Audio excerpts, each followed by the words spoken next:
Brendan Ahern is back with us, Chief Investment Officer at KraneShares. Okay, Brendan, so we've been chronicling the decline in the stock prices for many of these companies with you for some time, but it seems like at least JD is trying to get out of that funk a little bit. Not so much Alibaba. So what are we learning about these companies this quarter?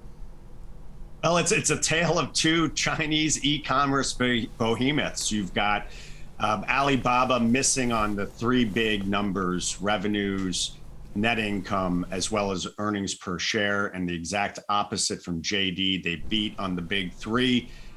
Expectations from Alibaba were a little muted in terms of CapEx increasing, investing in their core business.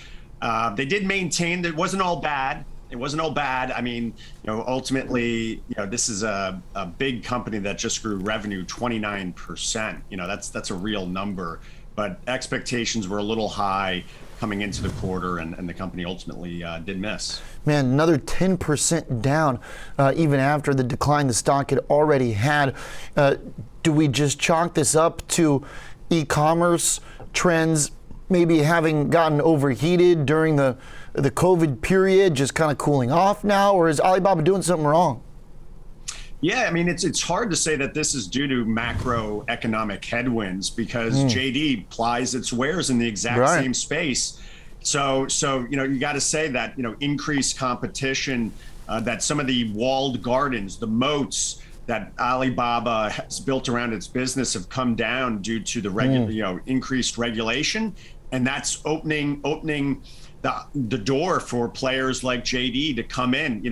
ByteDance is doing obviously ByteDance, which we know for TikTok, but there's a lot of speculation that TikTok, their China version, is getting into e-commerce in a big way, and that's potentially coming at the expense of Alibaba. Really well said there, and a interesting situation now we have as the government regulations have applied pressure onto the giants. It's almost kind of fostered an ability for a competitive marketplace, and some of the others, ironically enough, maybe not what many associate with the communist country, but here we are where Alibaba is now having some trouble keeping up with some of the other rivals out there. So let's talk JD. They're now trending higher. We've got higher highs, higher lows on the chart, one of the few China players to do that. What exactly are they doing right here, Brendan? So they're basically hitting on all cylinders right now. Revenue increased 25% year over year, just about 34 billion US. Annual users increased 25%, up to basically half a billion people use JD.com. Pretty remarkable.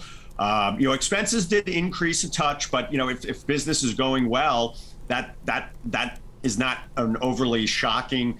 But net income, EPS were very, very strong on an adjusted basis. So JD is certainly taking advantage. The home electronics, home appliances were really, JD's bread and butter, and that's kind of interesting, Oliver, because some element we heard from some other companies in the space is, well, housing sales is slowing, and that's going to flow through. But that once again, JD able to dismiss that. It's worth noting NetEase had a good number. A small company called Joy, ticker YY, had a very good number this morning. Even Weibo, the Twitter of China, they actually had a really robust advertising gain. Something that we heard from Tencent was weak. So it's an interesting bifurcation taking place in the space right now. Okay, and we are seeing the results of that this morning. JD 3.5, Baba down 10%. Brendan, thanks for the thoughts.